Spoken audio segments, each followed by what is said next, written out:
Hey everyone, welcome back to the studio. Today we're reacting to my 1999 album Pendulum, and we're just going to jump right in as always.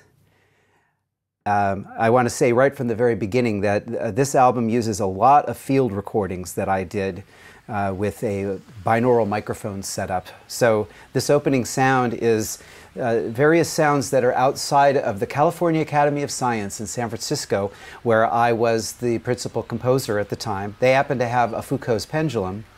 So I spent an afternoon making these recordings, and what you hear at the beginning is a kid on his bike yelling at the pigeons to get out of the way here.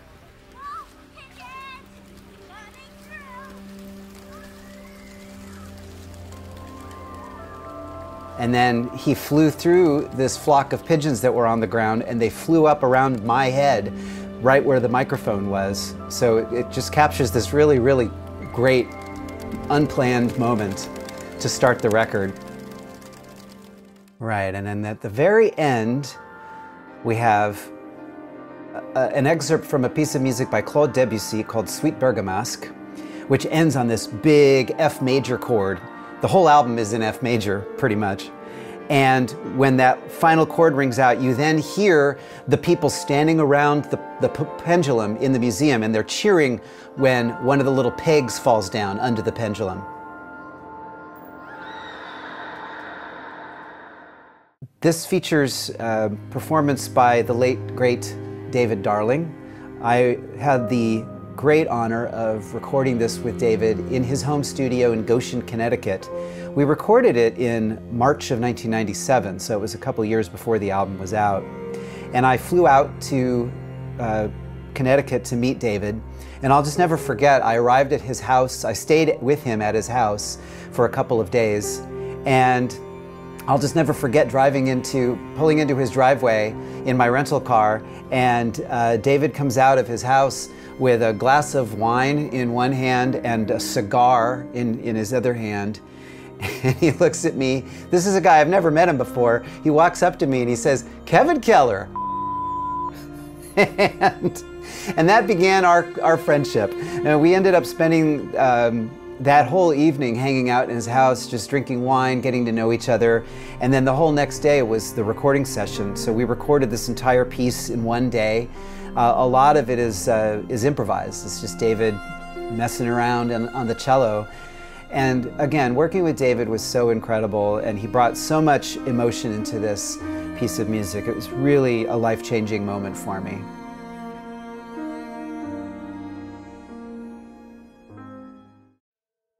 And eventually everything fades out, and we are left with nothing but a waterphone and a toy piano. Now the waterphone in Hall of Mirrors, that was David Darling's waterphone. He had one in his house, and I remember, I had just met him and I saw it sitting over in the corner of his studio, and I said, "Is that a waterphone?" And he said, "Yeah, that was actually made for me." As I suppose all waterphones maybe are. It was made for him by Mr. Waters.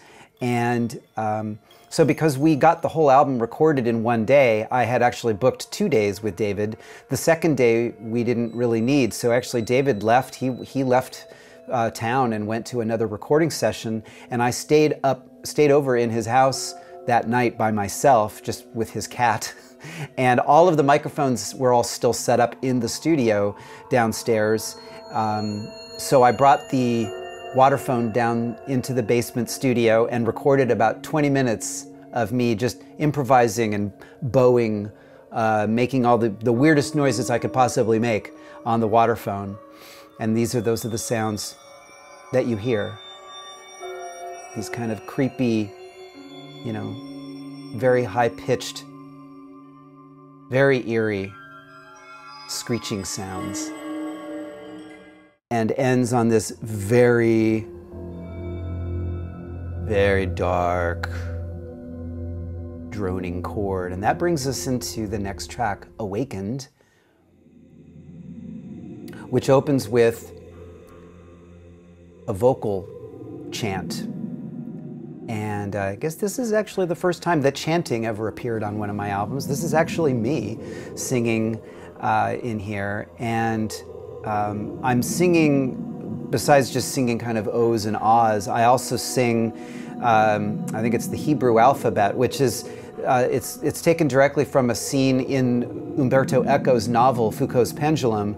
And this album was kind of loosely inspired by that story, by that novel, in a very loose way. So this is like awakened, this is the pendulum being awakened. This is a very sort of dark record, yeah. And the thing that I love about this is the way that this piece of music winds down. In the last couple of minutes, what I did was I just very, very gradually slowed down the tempo of the piece all the way down to a dead stop. But it takes minutes for that to happen. And you can hear all of these weird little percussion sounds as they slow down being sent off into these different reverbs. And there's whispering and eventually some crickets. And I was trying to create this feeling of just otherworldliness. But then eventually the piece kind of comes up and emerges out of that dark place and ends on this very, very beautiful F major chord, just like the beginning. For this track, I asked my colleague Jeff Pierce to play ambient guitar on this. Now, Jeff and I, at this point in our lives, we had not actually met. We had met only on the telephone. We had spoken on the phone a bunch of times.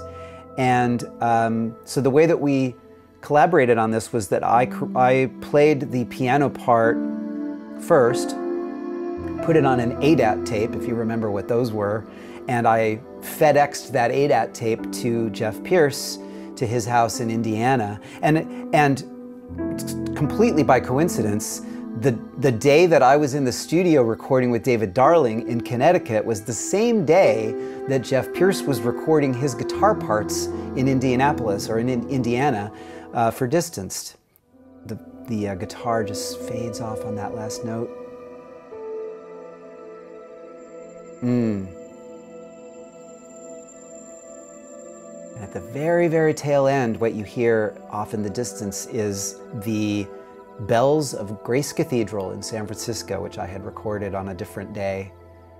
And they are tolling 6 a.m. at the very end of the record.